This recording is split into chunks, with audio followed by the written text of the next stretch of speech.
What is up, everybody? Welcome back to episode 57 of the Twin Sons podcast. As always, we are brought to you by RuneterraCCG.com.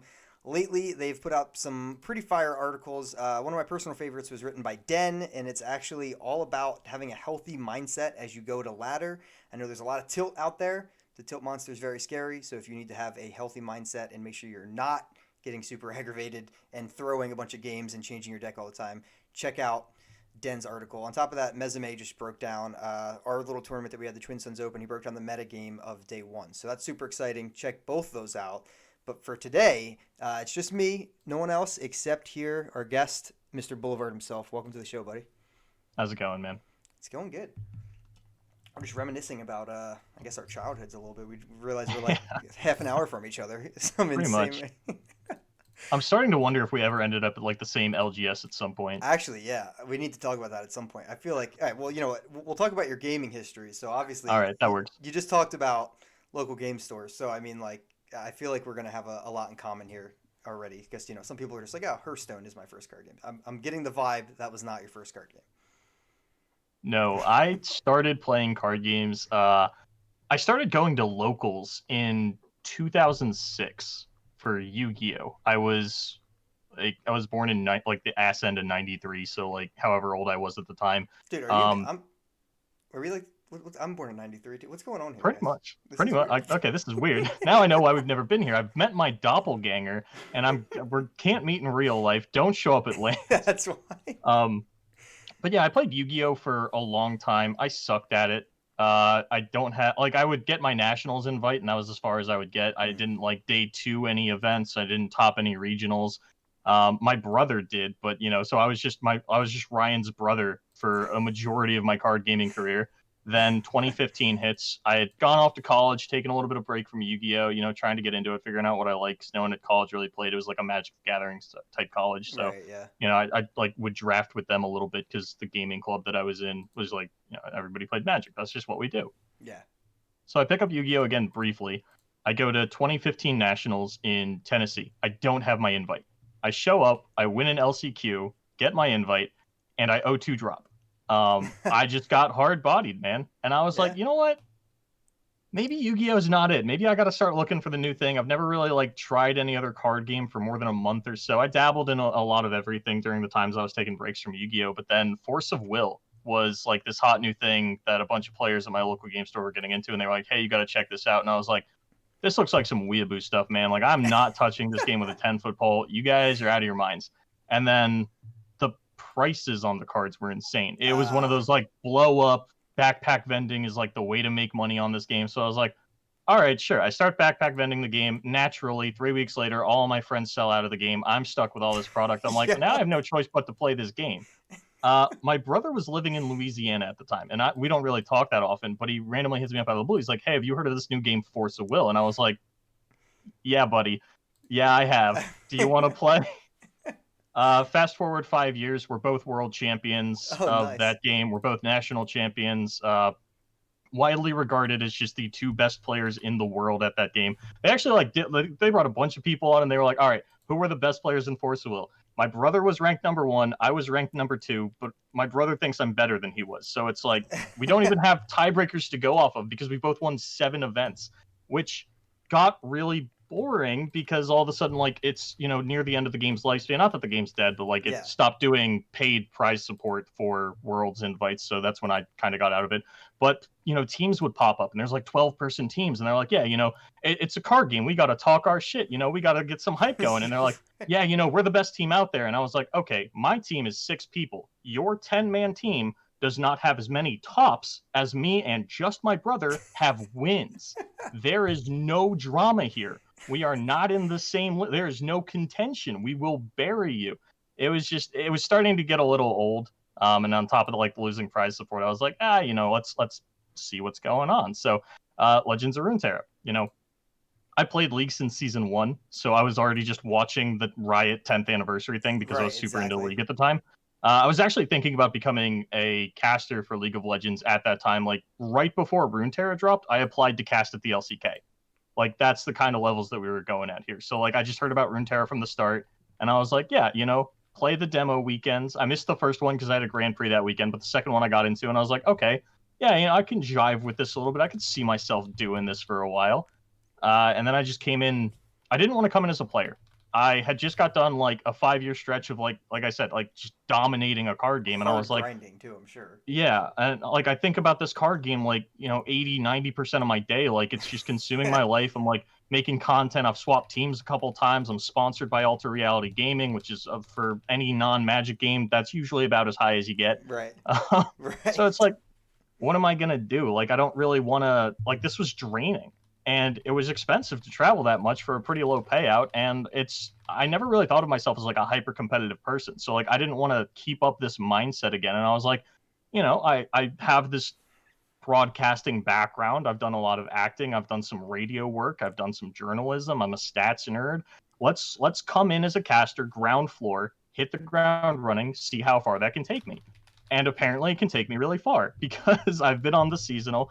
I don't think anybody has actually cast more hours of Legends of Runeterra than I have. I've basically been going nonstop for the last year and some change, usually at least 2 casts a weekend, sometimes 3 or 4 if there was like, nobody's covering SEA duels of Runeterra this week. I'm like, hey, You we're getting got out of me. bed at 3 a.m. and we're giving them a show.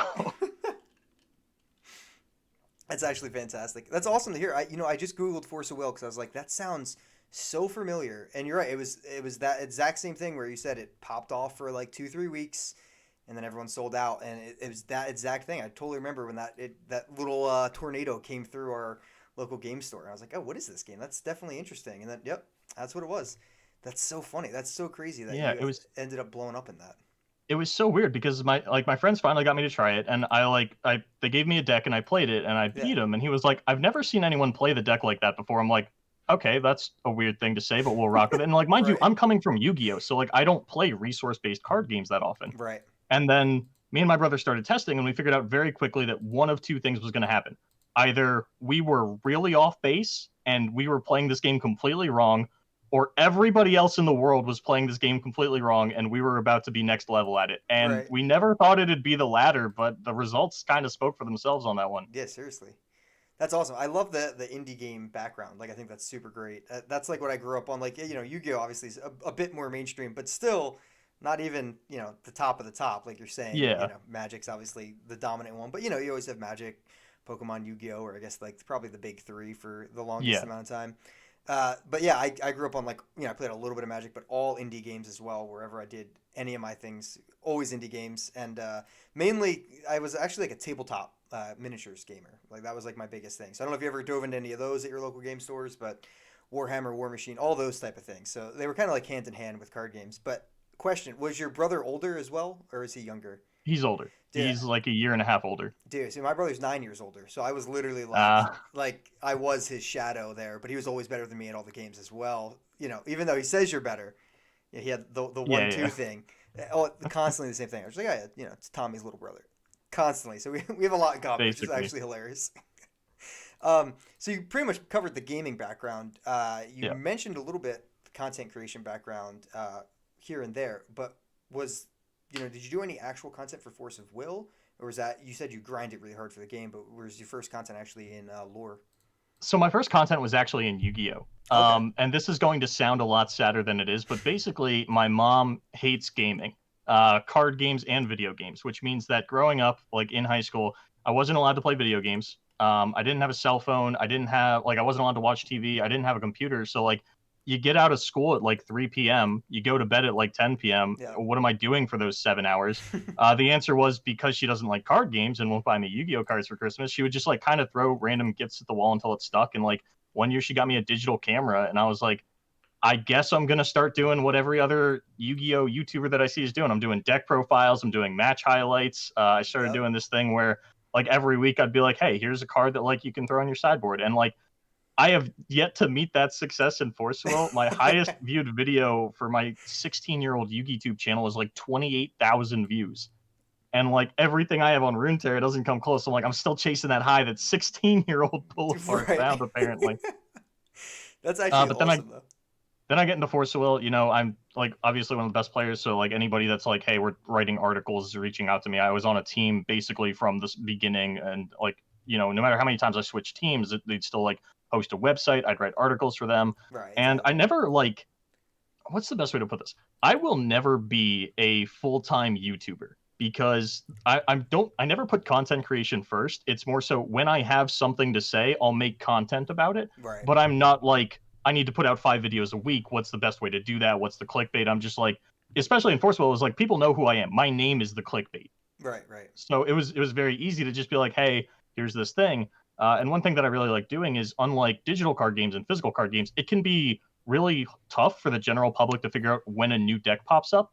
So Yeah, right, because exactly. I talked with like pro players from all over the world, like anytime a deck started making the rounds in like the pro player circles, I would like make a video on it and be like, hey, you might not have heard of this. This will probably be at the next Grand Prix that you go to. Right. This is what it looks like. These are the matchups. This is how to side deck for it and stuff like that.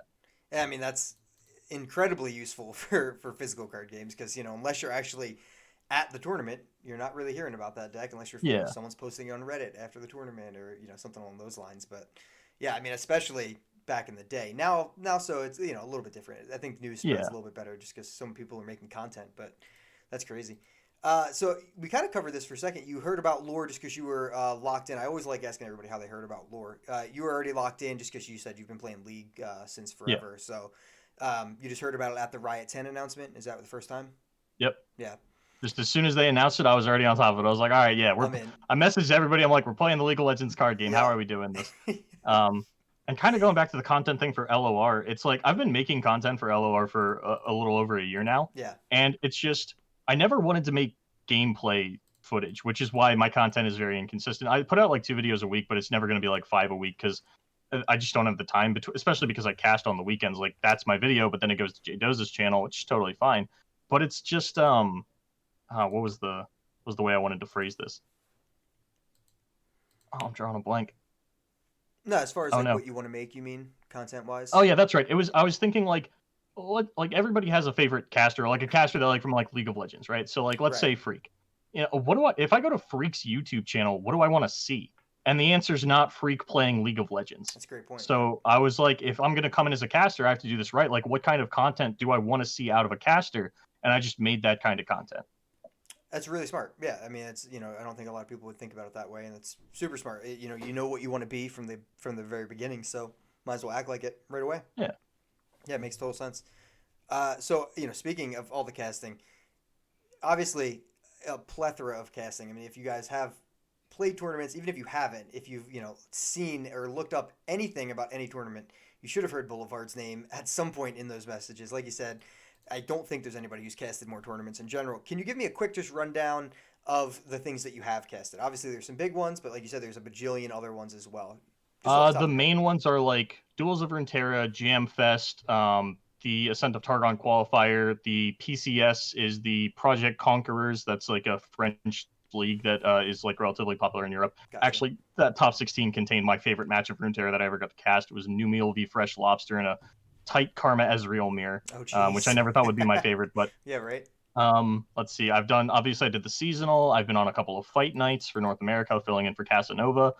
The online league series. The online league series actually exists so that I had something to cast. It's run by an IRL friend of mine from Forcewell. Oh, that's hilarious. So I was like, you know, I was kind of like just getting started casting, and I'm like, man, I need something to cast. And he's like, well, you know, I run the online league series for Forcewell through like the crappy online client that we have. I could do one for Legends of Runeterra, and it's just like all of a sudden, you know, all the other tournaments start falling away, and suddenly the OLS is the biggest consistent bi-weekly grassroots tournament that there is. Right, exactly. Yeah, consistently, you're getting there every time. You're getting something to cast, you know, essentially every weekend, for the better or worse. So, yeah, that's awesome. And you did the seasonal tournament for this past one, right? Yep, Cosmic Creation Seasonal. I didn't cast it, but I was an analyst, and I wasn't sure how different that was going to be. But I enjoyed it. Yeah. I would do it again. That's good. Yeah, yeah. That was NAs, right? Yep. You did NA, right? Yeah. So that was super sweet as well, and that was just this past one. We have the other one coming up shortly. Checking out the calendar there. So I mean, you kind of spoiled it a little bit. Next question was, what was your favorite casting moment? I want to hear about this. What happened in this Karma Ezreal mirror match? Because this sounds like a nightmare. It was one of those things where one thing that they did a lot in Europe that they weren't doing in North America is they just jammed Karma on 6, and they said, kill it or don't kill it. And if you don't kill it, I'm starting swinging with the Karma. I don't care about this card. We're going in. But it was just like Numio played the mushroom game a lot better, and it got to a Okay. point where Lobster had lethal, but he would have to draw like 5 cards to actually do it, just because of the burst spells in his hand are all rummages, Yeah. and it's Right. like there's like 10 mushrooms in your deck, and you're at 2, buddy. And eventually like he does fire it off and just top decks the turn that he's about to go off and see if he can win. He just top decks a shroom for lethal on that turn, so we don't even get to see Dang. how he would have played everything out. But my favorite tournament that I cast was definitely the Ascent of Targon qualifier, Okay. not the Invitational, the qualifier. Big difference. Because the Invitational had streamers like just didn't care about the event. They just showed up to show up, and you could tell that by their deck list. But like the qualifier, we had people making miracle runs in EU and just falling short, and then they come over to North America. They've been playing for like 17 hours, probably like 48 hours straight at this point, because it all played out over the course of a weekend. And there were so many super intense moments. I remember one player had he was making the miracle run. He was EXO and Swiss. He goes in for lethal with a Stand United play, and his opponent doesn't have Hush, Pale cascades into a top deck Hush to stay in the game, and just like completely wipes the board the next turn. And there were just so many incredible back and forth moments during that. And it was like the early days of Targon still, so we didn't like Invoke wasn't everywhere. It was like Lux Asol was one of the most popular. Demacia, I think Twisted Fate Swain was like one of the more popular decks at the time. Like it was a very solid meta to do such a big event in, and I loved that. That's fantastic. Yeah, I did not get to catch that one. I wish I did now, though. Jeez, that sounds crazy. Yeah, I did watch a little bit of the Invitational, and yeah, that vibe was you're definitely correct. You said, some people were kind of just like, yeah, I'm here, Yeah. I didn't prep, but I'm here. But, yeah, the qualifier, when people are, backs against the ropes sweating, they're going to come out and try to perform that way. So that's fantastic. Yeah, I remember that was a pretty fun idea. They haven't really done anything like that since, have they? Well, they were gonna do one for Shurima. They ran the first round of qualifiers and then just stopped. They were like, "Hey, we talked with Riot and we're stopping." And we were like, "That's a really vague and ominous message. That's fun." Something happened, yeah, I guess. Yeah, because that was I really like that idea in general, though. It was super Yeah. sweet, big tournament. Also, I want to clarify. I don't know what happened. These TOs do not talk to me outside of like the 5 minutes they need me for casting, and then they just kick me to the curb until they hit me up for another cast later on. And you're like, dude, wait, what happened to you guys? All right, so before we move out of introduction talk, real quick, I'm gonna plug. We ran a tournament. We've run a bunch of leagues. They were very goofy leagues in the past. It was over 4 or 5 weeks. It was mono decks only, only even cards, only odd cards, things like that. And we would play in the tournaments ourselves and just have a good old time and enjoy crazy metas and goofiness. But we decided to run a larger tournament. We had 128 people sign up. I learned a bajillion things about TOing. Huge shout out to Infamous. It was a mod in our Discord, came in and really helped. And also OTK Aku. He's on the OTK club as well. Runs the Legend of Terra Global Academy. Those guys. He was immensely helpful. We would not have been able to do it without those guys. So huge shout out for those. We ended up having 80 tournament players ready to go by check-in. Kicked off. We have a top 16 coming up on Saturday, the 10th at 1 p.m. It's going to be on Skarzig's channel, casted by Skarzigs and me, but I've never casted anything before. So here, in this moment, when I have the opportunity, I would like some tips from, the pro. So the first cast I ever did for Runeterra was actually the Korean Invitational, and because I didn't know anybody, I solo casted it. And the first 2 months of me casting was solo casting, which builds bad habits because there's not a lot of color you can do with yourself. You're mostly just doing the play-by-play. Right. So the most important things about casting, number one, say everything with your chest. I don't care how wrong you are, say it confidently. It's going to sound good. If chat calls you out on it, ignore them. I hate reading Twitch chat while I'm casting because they're wrong 60% of the time. And even when they're right, I don't have the time to be like, oh yeah, you're right. I'm not reading Twitch chat. I'm looking at the game that I'm casting. Right. Number 4 is definitely don't do any one thing for too long. You don't have to analyze for too long. You don't have to never do play-by-play. They can see what's happening on the screen. They don't need you to tell you they don't need you to tell them that they just summoned Aurelion Soul. They can see with their eyes that they summoned Aurelion. That's the one thing that most casters fall into when they first start off. Is not oh, it's easy. I just talk about the gameplay, and it's Not in a card game, baby. There's no high octane action that you need to decipher like they do in League of Legends. Right, yep. Because in League of Legends, there's 15 skill shots firing out. Yes, I need all of them named in order and where they connected. Thank you, Captain Flowers. In a card game, I play a creature, and then there's 2 minutes of downtime while I sit here and think about what I want to invoke with that creature. Yeah, exactly. So it's mostly just like, even like, number one is, the most important thing is don't be afraid to be wrong and say it with your chest. Number two is just remember why you're there. You are there for the why. You're here to give the players a little bit of insight into the matchups or the decks or the players or something like that. Everybody can see the what and the how. It's most so the why. I love it. I mean, I'm not gonna lie. Like, I'll take some shots right now. I asked Impetuous Panda last episode, and he said just go for it. That was his tips. These are way better tips. That's because I'm up here saying it with my chest. He's acting like he knows exactly, but I completely bought it. I you know what? I already can see myself looking at Twitch chat and just being like, oh yeah, they're right. Second guessing myself the whole time. So I'm not gonna do that. I'm gonna go in, not look at Twitch chat. My main strategy was just listen to Scarsakes. That was what I was gonna do. That's a good idea. Yeah. The worst is when you're like casting, you miss something, you catch yourself on it, and then you look and see that Twitch chat had said it already, and you were like, well, now they think it was them, but it was really me. So now I can't even acknowledge it. Exactly. Yeah, if I say it, that one guy is going to be like, I called him out. Yep. Fantastic. All right, so we'll jump in. We have a whole lot to talk about. I guess we'll get the Runeterra AR thing out of the way. We weren't even going to talk about this. We just talked about, we both kind of, I've said everything I needed to say and more on Twitter. Boulevard, if you want to give just a quick, I know you don't have a monologue here. Give me a 30-second how you feel. So I would never use Runeterra AR myself because I'm not tryharding at ladder, and maybe that's because I'm a caster. What am I trying to do? Qualify for the seasonal? That's easy. I don't need a deck tracker to do that. You can go ahead and look at my deck. It's a pretty normal Lissandra list. I'm going to body you with it, whether you know that there's a Ruination or not in my deck. Boulevard, why is there no Ruination in your deck? Because I'm running into a bunch of spider aggro, man. What am I going to do? Ruinate them? No, I'm going to die with it in my hand, so it's not in my list. Do you know that? Sure, cool. Is it going to act how you play differently? Maybe. I don't care. I'm bodying you anyway, kid. Give me my LP.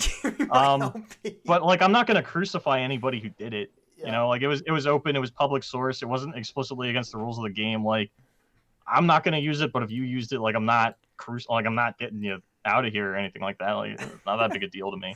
Are you sure you didn't have a monologue? Dude, that monologue was fantastic. That was all off the cuff. The site in general does great things for a bunch of different communities.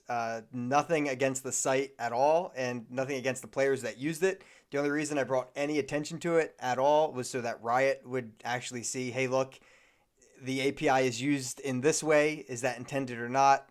Clearly, that their intention was for, Umbridge said, convenience, for your app to do convenient things like being a deck tracker, or for meta reports and things like that. They don't want on-the-fly deck list being looked up. That's all I cared about. I'm glad Riot has a stance. Is ladder closed or open deck list? What do they want it to be? It seems like they want it to be closed deck list. I'm all for. People are talking about an open deck list ladder. I'm all for that. That's fine. I think there's plenty of room to have two different ladders. I mean, League has flex and solo queue, right? So if you have a gauntlet style best of 3 ladder rank, and then you also have a regular ladder rank, sure, I'm fine with that. I don't care. It's kind of awkward because I know Magic the Gathering also, like Magic Arena, has a best of 3 ladder and a best of 1 ladder, right, and exactly. I know that 99 times out of 100, when you have 2 ladders, people only care about one of them. Prioritize the one, like, right. Nobody cares about flex queue. No. Only your solo duo rank matters. I'm pretty sure in Arena, people care more about best of 3 ladder, because I'm just kind of spitballing here. I didn't play much Magic Arena. I never got up in the ranks or into the politics of it. But I would imagine that if we do the same thing in LR, then 1 ladder is just going to be completely irrelevant. And we're already going to have 2 ladders eventually, right? We don't know how they're going to do it, but they said they will have a rotation system, which means that eventually we're going to have an eternal format and a ladder for it. Right. Right. Yeah, and that's a great point. It might end up being what happens. I don't know. And it is weird that Gauntlet is not open deck list, right? Gauntlet's closed deck list. Yeah, especially since the seasonal's open deck list. Right. Which is why I kind of thought the seasonal was going to be closed originally, and then it opened. I remember, man, Ruben, I love you. What you said about the seasonal was dumb as shit, my guy. The first time around, he's like, oh, it's a semi-open deck list. We're like, well, what does that mean, Ruben? And he's like, well, you get to see the deck list before. And we're like, so we can just screenshot it? It's an open deck list, yeah. Yeah, I guess you can. It's like, okay, so say open deck list. That is open deck list. Yeah, if it's open for a second, it's open deck list. 100% agree with that statement. It's yeah, and why isn't Gauntlet? Maybe Gauntlet should just be open, and that's fine. You know that the argument kind of devolved into those type of things, which I don't think that's really what it was about. I'm down for an open deck list, Gauntlet, side ladder, whatever. Mainly just about hey, if your ladder is supposed to be closed deck list, let's keep it closed deck list. Is really the only reason I even got involved because I think that's what it was for. But again, I mean. It's whatever. Yeah. That site does great work. They've done a ton of as a deck tracker, as a site, really solid, and they're already back up and running. Less than 24 hours, they're back up. We didn't kill a site, guys. Everything's okay. No one was actually harmed. Apparently their traffic has like tripled since yesterday as well. Dude, so any PR they're doing is good fine. PR, right? That's it. No, I have a public relations degree, and I would love to tell everybody that not all PR is good PR. There is bad PR. There is bad PR. Don't take PR advice from me, guys. That's what Boulevard's saying. All right, so you and I mean, it wasn't even beef, to be honest. And I talked about this on the one podcast. Like, the balance patch came out.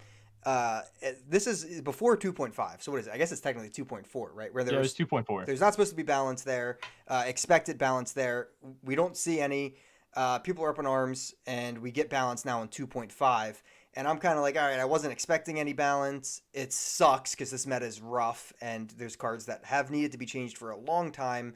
I was in the field of, all right, why didn't they just get changed when Shurima got released instead of 4 weeks after Shurima got released? Kind of tints the new cards a little bit much, in my opinion. I think we lost Boulevard for a second. We'll grab him back in a second. He's coming back. Welcome back, Boulevard. That was weird. Just canceled you out for a second. But my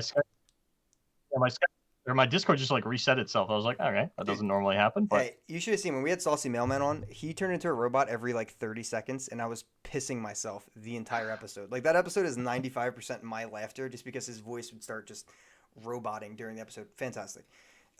Yeah, so we talked about balance scheduling, and just in general how that was going. And obviously, you were not happy with how the balance scheduling went.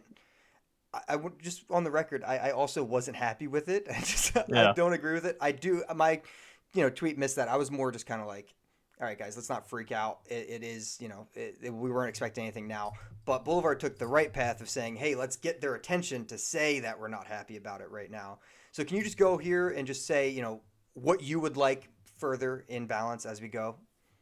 So I definitely want a return to do 2-week balance patches. And it's kind of weird because if you look at the history of LOR that I lined out, that every time someone went through the tweets, they skipped over most of it, which is fine. But it was kind of an important segment where people are like, oh, well, we never had 2-week balance patches. And I'm like, actually, for the first 2 months of Targon, we did. And I pointed that out, and all of you just kind of skimmed over that.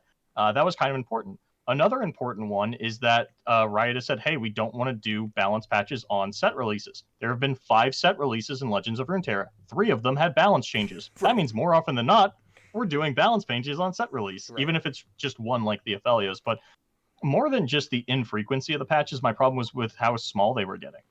We didn't have a 1 balance change patch before the Pack Your Bags nerf, and then we got our second one at Aphelios, and it's like, we used to have close to 20 balance patches in a set, and now we're getting 1 and then 11 and then 1, and the 11 one didn't even really fix the meta.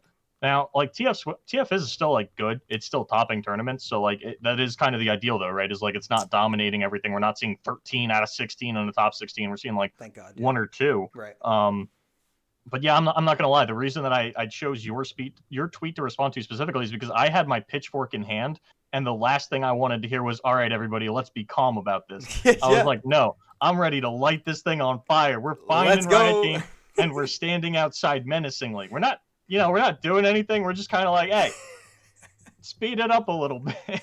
Dude, totally fair. Part of that was just, and this is like nothing against you or anything that you guys do. It's just, in my opinion, and this is something that I don't express out really often because it's not something that you should express out really often. The Legends of Runeterra community is absolutely nothing special. It is one of the most run-of-the-mill, aggressively average communities I've ever come across. Any other small card game is exactly like this one. Yep. And when you put the community up on a pedestal like people do, like, hey, this is the best community I've ever been a part of, what that does is it makes you overlook the bad parts of things. Yeah. Specifically, anytime that something bad happens, you look at it as an outlier rather than something within your community to fix, like the whole Nollop situation with the stream sniping. And they were like, oh, in Runeterra, like nobody in Runeterra stream snipes. They do. It's a card game and it's digital. You have stream snipers. When you find them, you should make a big deal about it because Nollop wasn't the only one. There are others like him out there. Like, it's just, you can't put your community on a pedestal because it stops you from looking in the eye and seeing things for what they are. Yeah. So well said. Definitely. I mean, you've played 1,000 other card games. I've played 1,000 other card games. This is very similar to every other card game that I've ever played. I mean, yeah, we have a cool community, but I've been part of a lot of cool communities, so it's not. Yeah, exactly. It's like, oh, we have super passionate people. What do you think? Magic the Gathering has no passion among its player base? What are you talking about? Everyone's dead inside over there. Yeah. No, 100%. It's a really great point. And yeah, it's like I agree on a point where, like, I do think the devs for Runeterra are better than most devs for card games. I do think we hold them on probably too high of a pedestal still, and I appreciate you saying, hey, like, this is kind of what we want. And even if people don't agree, it's like you just laid out the history of balance patches right there. I mean, there's no gray area that you left. Like you said, like, is it the 2-week cycle? You're like, no, look, these 2 months had it. Like, this isn't question. This is just, I took this from the patch notes. Like, this is where it came from, and this is my opinion on it, and I think we should have more frequent balance changes. And I think most people agreed with you. I agreed with you. I was like, yeah, absolutely. Like, I think we need more balance patches. I just think the way you did it was way better than the way a lot of people did it. So that's why I'm super kudos. Yeah, I just, like, Jay Doza gives me crap for this all the time. When I do something, and I did this with Force of Will as well, like, I hyperfixate on it for years at a time. 80% of my brain is taken up by Legends of Runeterra knowledge, and that's why I'm so good at what I do. But it also means that I remember a lot of that stuff. I think it was last weekend on Cast, we were talking about Trifarian Assessor, and J-Doz was like, when did this get nerfed? And I'm like, I'm pretty sure it was on Targon release. We go and look it up. Sure enough, it's on Targon release. I don't know why I remember these things. I think it's because I did so much content about it, or like I really like to focus in on those kinds of things. Right, exactly. But I just like had this baseline knowledge about it, and even then, it took me like 2 hours to write that up. The second, I saw your tweet the second it was posted. My tweet came like 2 hours later. That entire time was spent crafting the tweet. So I definitely understand that not everybody went for that approach. Yeah, I get it. I mean, as long as it's a productive approach, I'm all for it. Yeah. And like, it can't be productive to that scale for everybody, because that's like, like you said, not everyone has that time, or not everyone has that commitment to the game, or even. I don't got a lot going on. I got time to respond to tweets all day. I mean, clearly I do after today as well. So. Yeah. No, yeah. I mean, exactly. I really like productive conversations, and I think there was actually a lot of good productive conversations around that balance patch. I mean, like you said, Swim did a whole video on that. I mean, that was super great, added to the conversation. Other than people like in his comments like screaming at me to delete my original tweet, and I was like, whoa guys, what is going on right now? Swim's army's coming. This isn't Mogwai's army. This is Swim's army coming at me. Other than that portion, I was like, this is really productive. And I think the same thing happened a lot today too with the Runeterra AR situation. If you're listening and you have no idea, it's a good thing you don't know. It's really not super worth it, especially on a few of these. But balance is super worth it. So we did get balance in 2.5. This was last week. We didn't record. We were supposed to. That was my fault. But we got some significant ones. We have TF, Fiora, and Aphelios nerfs. Aphelios, quotation marks, his weapons are nerfed. But that's like part of the big three. What was your overall initial reaction to this patch? Mostly positive, mostly negative. Where are you at on it?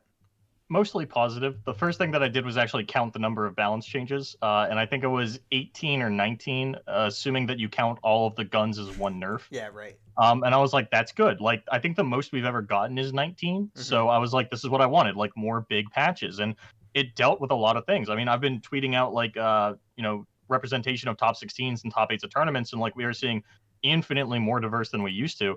And one thing that like people need to know about me before they interact with any of my tweets or anything is my middle name might as well be I don't care about ladder. Any win rates or stats you want to bring to me off ladder, I don't care, man. I'm a caster and I care about tournaments and I care about the health of a tournament metagame, right. Which means that I will completely ignore what the casuals want because it doesn't align with what I want. And since I don't work for Riot, I don't have to. Right. That's for Riot to figure out. They take my opinion, casual opinion, they merge it into something whole. I don't have to do that for them. Yeah, I mean that's literally the two people on the live design team's job is that exactly. I'm looking at tournament meta, and then obviously and this was something I believe you asked for. I mean, I'm getting a little bit confused, but I believe you asked for more actual stats in the meta reports at one point, right? During that. Yes. So this was a return of that. They actually included Yeah. a table of I was stats. I was actually very surprised by that because I Yeah. like specifically called them out for that on a lack of communication, and then like Mm-hmm. when they put it back in this one, I was like, did I do that? Is it Yeah. presumptuous to think I did that? Exactly. Yeah, and that's what I thought. I was like, okay, yeah, they heard that, and they were like, they were looking at the stats already to make the Yeah. balance changes. So why not just throw it in there to help us out to see why they did it, right? It just kind of, yeah, it makes sense. Yeah, I've been pretty happy with the patch. I mean, I don't think this was the big Ionia rework patch that needed to happen or anything like that, but there's some key ones that happened. I mean, the Lulu buff is moderately substantial. It might be being more substantial because of the Fiora nerf, because she's kind of taken that spot a little bit. The Shadow Assassin buff, I feel like Yeah. that's been S for a while now. I'm actually pretty surprised. So I'm actually really torn on the buffs because my ideal balance cadence is like one of the reasons that I want it every 2 weeks is because like you nerf things down to get everything in line, and then once everything's in line, then you start to think about buffs. The fact that this was locked in 2 weeks in advance, we had such a long stretch of the same meta, Yeah, and they spent their balance time thinking about buffs, like did seem a little weird to me. I'm like, that's oh, you fair. got to put out the TF is fire, and I'm getting 5 Ionia buffs in the same patch. Yeah, Which like what's when happening? because they are stuck on the cadence that they are, I understand like you got to get the buffs out sometime. That's fair. Yeah. What I'm really curious for is like I think 2021 Runeterra is just don't screw it up. We're locked into our balance cycle because of the seasonals and the set releases and getting out the 10th region. 2022 Runeterra, I think, is going to absolutely pop off. And I think that's when they can really take a lot of the feedback that they gather from both last year and this year and actually start to implement it. Yeah, that's actually a great point. Yeah, I mean, most of the time, and this is I could be way off, but most of the time it feels like the buffs haven't led to extremely substantial changes in meta shifts. Most of the time, there's definitely a few that are very, very spicy. They did once. Yeah. And then the next patch was the most nerfs we ever had. Yeah. What is Bald Eagle, Braum, and all that? Is that Yeah, the one? Bald Eagle, Braum, Darrowing, like That one was everybody was pretty like, bad. yeah, buffs, and then we like actually played the meta and they're like, buffs, and then Yeah. all of a sudden next patch Too Crimson much. Disciple doesn't have legs anymore, and Burn never like Yeah. Burn definitely suffered for all of the buffs that we got. Yeah, exactly. And even like I feel like Lee Sin was buffed at one point. And he kind of has he's been changed a bunch, but like the one buff, he went from like no play to buff to now being like, all right, he's actually a problem. Yeah, and it's kind of weird because if you look at the original Lee Sin, it's actually pretty close to current Lee Sin. It was like 6 Yeah. mana. It did the same thing. I think it Yeah. was just like it got buffed not too long after Targon came out, and he wasn't good until Targon came out. Yeah, that's totally fair. That was probably more of the problem there. But yeah, like you said, like these buffs weren't substantial. There's a couple fixes. Like yeah, sure, Deep got some love. Great, Deep wasn't Yeah, seeing play. Ionia got some love. So they did do safe buffs.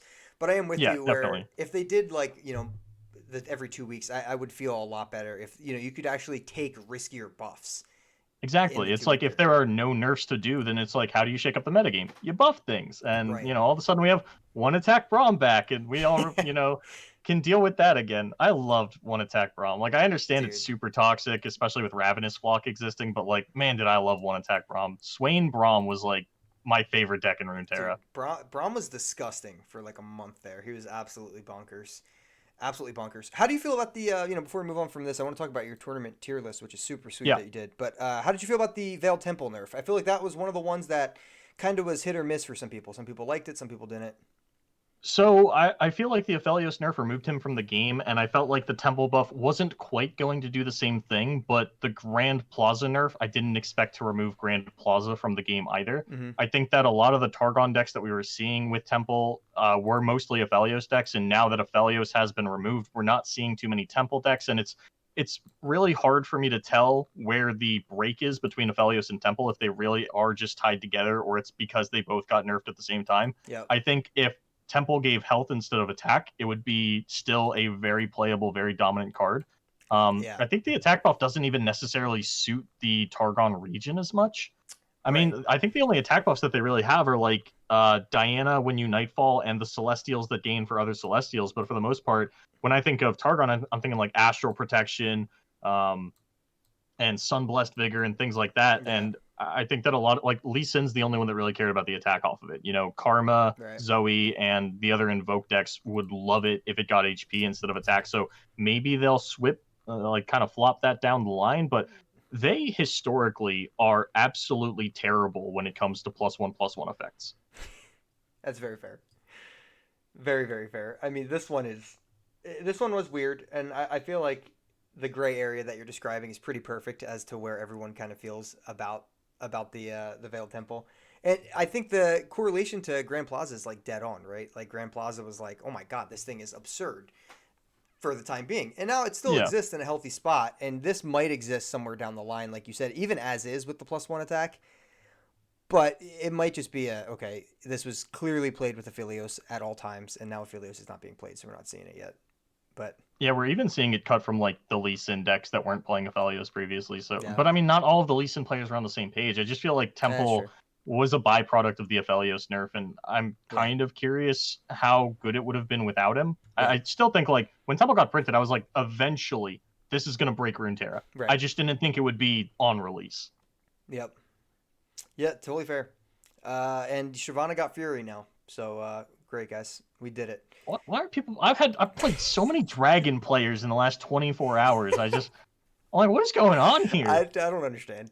People just have a natural just like adherence to dragons. They just want I mean, Yeah. that's Mikey for us. And Mikey's just obsessed with dragons. It's just I get it, but like, jeez, now she can eat the freaking dragon chow on turn 4 when she drops at least and benefit from it. Yeah.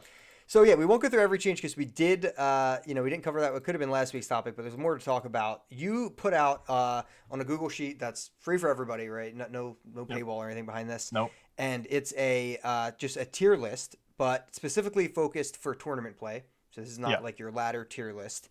And I'll read through tier 1 real quick, and if you can give me a rundown of why you think those are the top 5. Sure. For a second. So we got Zoe Ionia, Watcher Control, Aesol Demacia, Nightfall, and Scouts. Can you give me a rundown at why those were the 5 at tier 1? Yeah, so before I do that, real quick, I've actually been doing this for like 6 months. I don't advertise a lot of my content super well because I hate when I go to someone's Twitter and it's just all their YouTube links instead of like any tweets. But like, this is not a new thing. This has been going on for a while. But obviously, like Lee Sin versus aggro was what everybody expected coming into this. The triple aggro lineups versus the Lee Sin lineups. What are these going to look like? And so far, that's been a pretty 50-50 split on top cuts. And I was pretty sure that Lee Sin wasn't going to falter to aggro maybe as hard as everybody thought it did, especially with things like the Ophelia Gifts from Beyond getting a little bit of a buff and being reworked to 1 mana instead of 3. So now they have this nice consistent 1 mana activator for the Lee Sin. That's pretty cool. Lysandra was very prominent in the previous meta. It didn't get any nerfs. There's no reason it should go away. It does very well against the 1-drop aggro decks. Aesol Demacia, I thought that this was going to be a return of Grand Plaza, and I thought that's the direction that Invoke was going to go, since I kind of had to make it up on the spot. I'm like, look, we don't have Aphelios anymore. Obviously, these decks are going to look very different. If you look at right before Aphelios dropped, Targon Plaza was the sort of Targon deck. So I was like, maybe we make a return to that. I don't know if it's going to be the weird mid-range style, and it turned out to be the weird mid-range style. Right. And it's just very good anti-aggro, and then Aesol obliterates your late-game matchups. And then Nightfall and Scouts, in the breakdown video that I did of the meta, I kind of categorized aggro into 2 things. You have 12 1-drop aggro and mid-range aggro. Yeah. And Nightfall and Scouts are like the 2 mid-range aggro decks where you can play aggressively against the things that are weak to aggro, and you can play mid-range in the aggro matchups. Right. I just don't respect 12 1-drop aggro. I hate this. Like, I throw out my guys, I gas out, I either win or I don't. If I'm against something like Targon, I just kind of auto lose because they have so much healing. Because these Aesol Demacia decks are back on Sunforger and Fangs and Star Shaping and Guiding Touch. Golden Sister comes out at some point. You're just never going to win through it. So I feel like aggro is strong, and I don't want to deny that in the tier list, especially when like 3 aggro lineups are doing very well. But the Scouts one was so weird to me because in your tournament, Scouts was the most represented deck in Top Cut. Yeah. And then we go over to the online league series, the other tournament that happened that weekend. There's only 1 Demacia deck in Top Cut, and it's Aesol. So as an analyst, I'm still trying to kind of piece that one together, but weird. Rather than, I was like, I can go through the deck list of everybody in the tournament, figure out what the landscape looked like, and maybe go from there. I'm like, or I could just wait a week and then have more tournaments to look at. But like, this is something that I maintain and I take very seriously. And I think it's one of the reasons that like Riot contacted me as an analyst and not a caster, because like the first seasonal there was no analyst. Yeah, I was the noticed first that, yeah. analyst brought onto a seasonal tournament, and I was like, okay, they called me a nerd, but that's cool. I'll take it. I can go be a nerd on broadcast. Yeah, absolutely. It's only a compliment. Only a compliment. Yeah, yeah, yeah. I dig the tier one. I mean, yeah, that is actually crazy. I didn't see the OLS results yet, but yeah, there was plenty of scouts.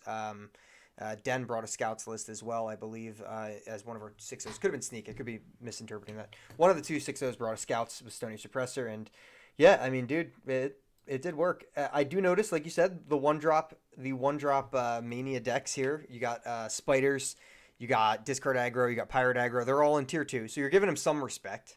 Yeah, a little bit. A little bit of respect. Yeah, it's like you said, it's pretty tough between Watcher Control, which is absolutely just Withering Whales, Blighted Ravines, Avalanches, just those decks out of the water. Pretty tough, and then let alone Ionia. So if you were going to a tournament this weekend, what 3 lists do you bring in? So actually, every Friday I do a video kind of going over the tier list and like letting people know and what lineup I would bring. Last weekend, I think I said I would have brought Zoe Karma, Starspring, and Plaza Targon. And my Starspring probably would have gotten bodied because there's much more. There's no mist rates in the meta, so I thought there was no fearsome, and found out very quickly that Nightfall and Spiders both have an insane amount of fearsome. If I was going in this weekend, I'm definitely on. I want to say Lysandra, Aesol Demacia, and I've kind of been screwing around with Nightfall lately. I'm usually not a big aggro player, so maybe I will just play it safe and go like Lee Sin, Lysandra, Aesol Demacia, and just kind of go from there. Right. But I'm still kind of looking at like the LBR and the LRA results from this weekend and still kind of piecing it together as to what exactly I would do if there's like some spike I can find in there. But yeah, for the most part, I think those are 3 really safe choices. I want to like Draven Ezreal. I hate this deck. I've never liked this deck. I feel like it's really well positioned in the meta. Played 2 ladder games on it last night, drew absolute dog water, and said, you know what? Actually, maybe I'm moving this down to tier 3. I don't know how I ever thought this deck functioned. Yeah. I mean, I feel like it's a love-hate deck. I always get it's either like people are absolutely have this heartstrings attached to Draven Israel, and then there's other people who are just like, no, F that deck, dude. I'm glad to know where you lie. I'm not a fan of piloting it. It is not fun for me. It's not my style. So I'm on the side of not my thing. Yeah, this is becoming increasingly more important. I believe it was Umbridge on BBG's stream when he did not Umbridge. I'm sorry, Ruben on BBG stream when they did that quick little interview, and he said that this should be the patch that the seasonal is on. So these tier lists are very important to stay tuned to because, like you said, these tournaments this weekend, we have our top 16. Then you have multiple other tournaments coming up after this. I think Doors this weekend as well. So there's gonna be a lot more results to nitpick, dive into, and then see what takes it. I mean, and even besides that, if you're a Last Chance Gauntlet player like I am this time because I've been doing way too much other content, that's in a week from pretty much probably when you're going to be listening to this cast. That's on the 17th. The Last Chance Gauntlet. Remember, for those listening, it is not the Friday before the tournament. It is the Saturday before the Saturday. So now everything's on Saturday. So you got Saturday, Saturday. Just quick update for anyone. So yeah, the 17th, you'll have a chance at the Last Chance Gauntlet, which you do have to bring 3 decks into, but it's going to be closed deck list. So yeah. Someone just got super triggered at 50 minutes into this podcast. I'm sorry, guys. I was pretty happy to see Star Springs coming back. I didn't put together that there was that much fearsome in the meta either. Like you said, we're not seeing Mist Wraith as much really at all. But Nightfall is pretty damn dominant right now. I've seen a lot of Nightfall. I know Nick Mace Plays has been riding Nightfall like every night on Twitch. So he's pretty good. Pretty good deck. I don't know what I would bring. Honestly, I'm pretty weird. I'd probably bring some weird stuff, but I'm happy. Speaking of the weirdness, I'm happy to see you put Deep at tier 2. You think it's that viable at this point? It can't be disrespected. And Deep is really hard to quantify because it's like a 75 card deck. Like there are so many like no 2 players Deep builds are going to look exactly the same because there's so much customization that can go into it. But my thing with Deep is you can build it to beat pretty much any lineup. It's just a matter of how many times you run into that lineup. And week 1 is not the time to be running counter lineups. Totally fair. Yeah, man. I know people were so freaking happy when they saw Dredge Dredgers get that +1 reading through those notes. The Sea Scarab +1/+1 was the Sea massive. Scarab later, dude. Oh my gosh. You know, I had a couple people being like, "That's not that big." I'm like, "Dude, C-Scarab is a baller now, guys. What are you talking about?" He's so Yeah, big. being an analyst, especially for tournaments, is really fun because Riot's got me on this great cadence of a set comes out, and then the first month is me reacting to how that set comes out. Then they do their patch, and I'm like, all right, it's seasonal patch. We got to hunker down. We got to find out what's good fast and get you guys to top in seasonal tournaments and things like that. Which is why patch 2.4 felt so bad, and even just the streamer release, because Yeah. I didn't get my, hey, here's me reacting to the new set drop for an entire month, especially when we got a whole new region, because nothing changed other than Lissandra got moved up to tier 1, and that was just replacing Feel the Rush. So how exciting even was that? Yeah. Totally fair. Totally fair. I mean, it was definitely a little bit of a flop, and I feel like Shurima is feeling more incomplete than ever at the moment. I really want to see what else is coming. Even though it got 5 champions on release, still Yeah, feels the like only it's relevant missing. one is like, I mean, Azir and Renekton, I think, are really the only two. Yeah, Nasus Nasus is was like, everywhere for like a couple yeah. days, and then nowhere to be I think found. most of that is just like, even now, like Nasus is making a big resurgence, and I think it's like just because BBG likes the deck, and a lot of tournament grind. Like when I can't figure out, like if Fair. there's no fight night or something, and I can't like net deck that, I just go watch BBG stream because I know he's always been a really influential player on the tournament scene. Yeah. Yeah. I mean, absolutely. I have one more question about this tier list, and this is like on the Yeah, spot. I didn't write this in, so but you're good at on the spot. If you had to yeah. say one thing originally here was overrated and one thing was underrated, if you had to move anything on the spot, where do you think it would be? So last week I had Starspring in tier 1. I definitely overrated that deck. Okay. Draven Ezreal, I feel like it is in tier 2, and maybe that's just my bias against the deck. If anything has potential to be underrated, I would say it's probably Go Hard. I think players Hmm. are still really nailing down what that deck looks like and just understanding that like the TF win con is not realistic for a deck like this anymore. We weren't playing pick a card. It's gonna just die to everything. Players can't even figure out the champion lineup. Like Kindred came out and everybody said that's great for Go Hard. Yep. We never really got our that figured out, and now the Dreadway buffs are coming, and all of a sudden everybody's running Dreadway Ladros in their Go Hard deck.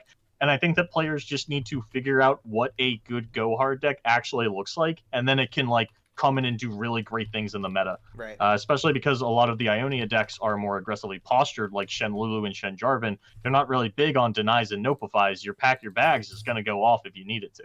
Yeah. I like those two answers. I like this. I was thinking, just from what I saw, I was so hectic behind the scenes on Saturday, like first time TOing, just absolutely losing my Yeah, mind. it's a lot. It's definitely a lot. um, to me, I saw a way more of this Shen Jarvan Lulu deck than I was expecting to see, and one of those did make top. Was one of those the two players that 6-0'd. Yeah. What do you think about the deck? It seems you have that at tier 3, right? At the Yeah, moment, I you so still far think it's haven't there? loved it. Yeah, it's. I Yeah, think people are just kind of figuring it out. Maybe now that the lists are a little bit more streamlined, it'll move up to tier 2 yeah, because no, like people aren't falling off of this, but nobody's figured out the list yet. I've even seen there were a couple like Shen Jarvan Lulu players, but Shen Jarvan for the most part basically just looked like Shen Fiora.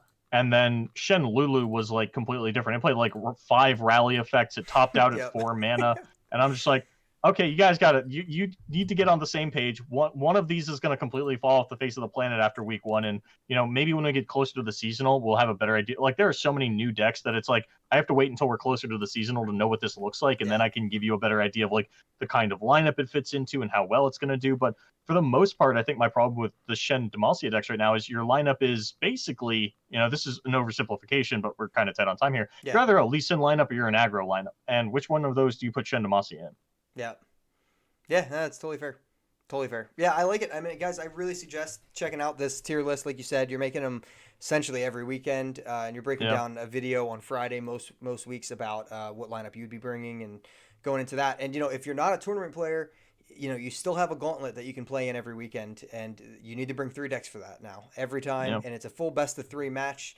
And don't make my mistake and bring TF Fizz, having never played the deck, thinking that it's going to get banned every time. So I did this for the first 3. I brought it. It got banned 100% Right. of the time. I was like, sweet, I'm going to play Renekton and Sejuani every game, and I'm going to get 3 Prime Glories that way. And I did it. And then I brought it again, and no one banned TF Fizz. And I was like, shit, I have to play TF Fizz, and I don't know how to. I was like, this is not good.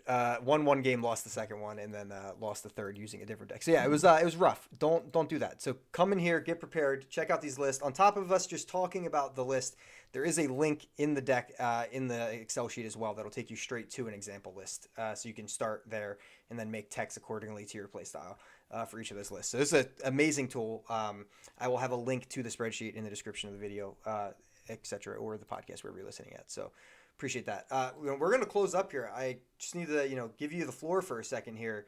What do you have coming up? Obviously, you have tournaments coming up on top of that, but let them know where you can find, your YouTube content that you mentioned on top of what tournaments you have casting in, the immediate future.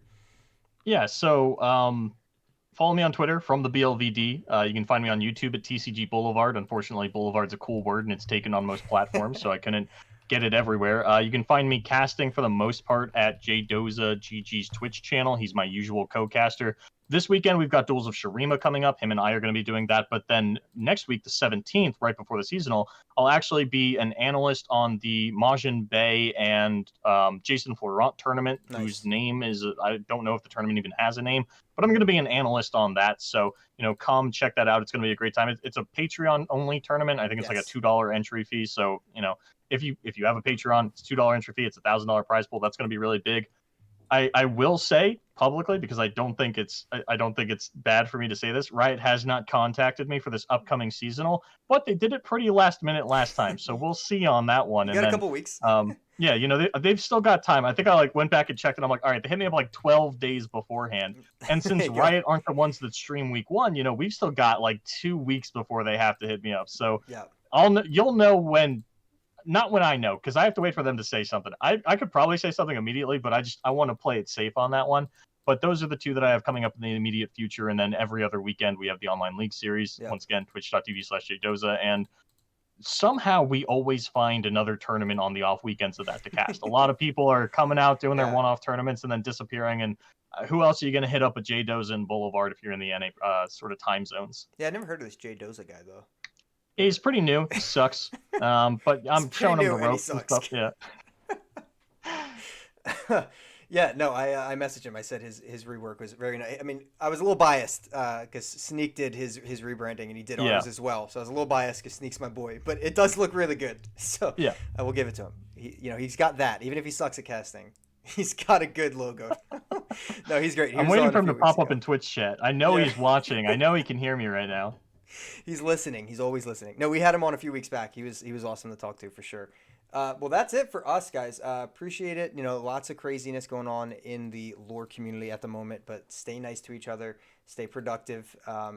Memorize all the patch notes. Make Boulevard proud. That is the goal. He knows all. No, don't do that. You'll put me out of the job. It's cool because only I do it. If everybody does it, I'm not gonna lie. People have hit me up for casting advice, and I'm like, well, I can't tell you what I'm doing because I'm doing it. And if you do the same thing, then you're just getting in my way. So I'm not gonna tell you how to do that. Yes. Hey, I appreciate that. What I got then, even more so. Yeah, that was very helpful. I took notes. I have them right here, and I'm going to actually use them. And I'm not going to look at Twitch chat. Screw you guys. No, I'm kidding. I love you guys. All right, until next time. Appreciate it. Come back soon, man. Thank you so much. No problem.